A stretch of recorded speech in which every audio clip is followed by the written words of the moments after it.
నా పేరు జెండా ప్రసాద్. 170కి 170 జగన్కి వస్తాయి. అమ్మఒడి కానీ ఇటు మా పెద్దమ్మకి ఆపరేషన్ చేయించారు వాళ్ళ నాన్నగారు. ఆ రత్నం ఈ రత్నంలో ఉంది. మాట ఇస్తే మాట తప్పే మనిషి కాదు. ప్రతి ఒక్కడికి న్యాయం చేశాడు. ఇవాళ 6 పార్టీలు రాని 10 పార్టీలు రాని 20 పార్టీలు వచ్చినా కానీ ఆయనకి ఎదురు లేదు, తిరుగు లేదు. 170కి 170 సీట్లు ఆయనకే. 170 వస్తాయి అంటున్నావు నువ్వు.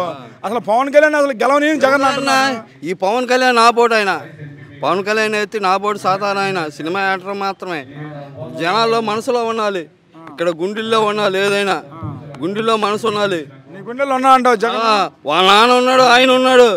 ఇవాళ మా పెద్ద ఆపరేషన్ చేయించారు వాళ్ళ నాన్న. మళ్ళీ పింఛన్ వస్తుంది, అన్నీ వస్తున్నాయి. మా మనవాడికి డబ్బులు వేస్తున్నారు, ఇవన్నీ చేస్తున్నారు. చేస్తేనే కానీ నా పేరు జెండా ప్రసాద్. కారం చేయడం నాది. మా వాళ్ళు చూశారు కాబట్టి ఆయన మీద మనసు ఉంది, మనసు పూర్తిగా చేస్తున్నాను. మరి ఈసారి ఇంకా ఎక్కువ చేస్తాను, ఒకసారి చూడండి అన్నాడు చంద్రబాబు నాయుడు. లోకడ ఏం చేశాడన్న, చేసి పలానా మీ ఇంటికి వచ్చి నాకు ఇది చేశానని చెప్పాను. నా ఇంటికి రమ్మను, వచ్చి నీకు ఇది నేను చేశాను అని చెప్తే నేను వాళ్ళకే సపోర్ట్ చేస్తా. చేయకుండా మాటలు చెప్పుకుంటే తెపాలో అని ఉన్నాళ్ళు. పిల్లోడు పెద్దోడు కాబట్టి కాడు, మా మనవాడు పెద్దోడు కాడు. మా మనవాడు పెద్దోడు కాడు. వాడు కడుపు నిండా కూడి పెడితేనే పెద్దోడు అయ్యేది. మరి రేపు నీకు ఫ్రీ బస్సులు గ్యాస్ బండ్లు ఇస్తా అన్నాడుగా. అవన్నీ వస్తుంది మాటలే. అవి ఇచ్చేది కాదు, పెట్టేది కాదు. తెలంగాణ కాంగ్రెస్ వాళ్ళు కూడా ఇదే మాటలు చెప్పాడు. కానీ ఆడవాళ్ళు ఉచిత బస్సు టికెట్ అన్నాడు. మగవాళ్ళు నిలకాడ పెట్టారు, పనులు చేయలా. మగవాళ్ళు నిలకాడ పెట్టారు.